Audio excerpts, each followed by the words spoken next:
The Fed just cut interest rates by 25 basis points, but now the plan is to slow down rate cuts in the future. So here's the Fed rates for the past 50 years.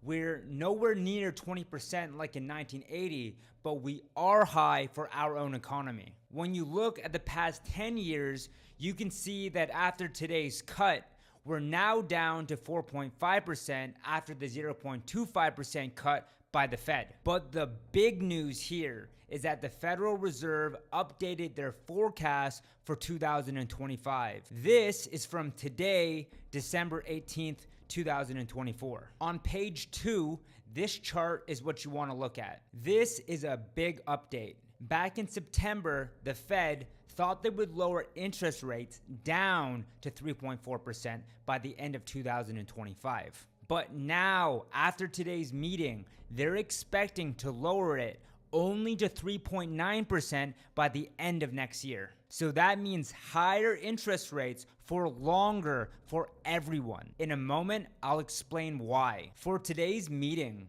the market expected that there was a 98.6% chance that the Fed would cut rates. But here is what the market is expecting for the upcoming meeting on January 29th. There's an 82.1% chance that the Fed does not lower interest rates and instead takes a pause. Let me explain. We know that in 2022, the Fed started raising rates to fight inflation. This is the past 20 years of CPI inflation. In 2020, inflation went crazy.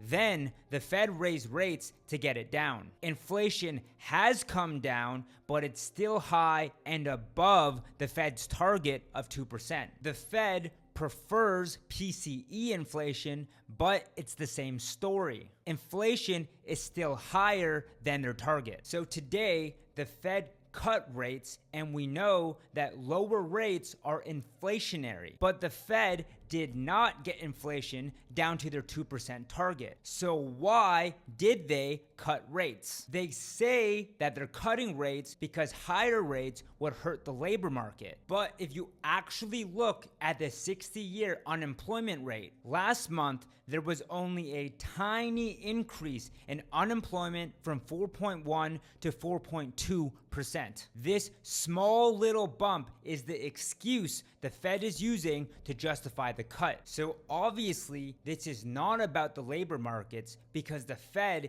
is now forecasting that they're going to be slowing down rate cuts. If it was really about labor, they would want to lower rates faster. This is more about saving the banks and lowering the government's own interest payments on their own debt. It's funny because the open market, the public, already knows this. Interest rates on bond yields are going up, even though the Fed wants you to believe that inflation is under control. Real market expectations are that inflation is going to pick back up. To sum it all up, the Fed is slowing down their rate cuts because the labor excuse just doesn't add up. And more importantly, because inflation is creeping up again. But with that being said, you should expect the Fed's projections to change again after Trump is president. They're going to have to factor in his new policies and make adjustments. So on my next video, I'm going to break down the Fed conference down to its best parts and explain everything that you need to know. Thank you for watching the video. Thank you for your support and have a great day.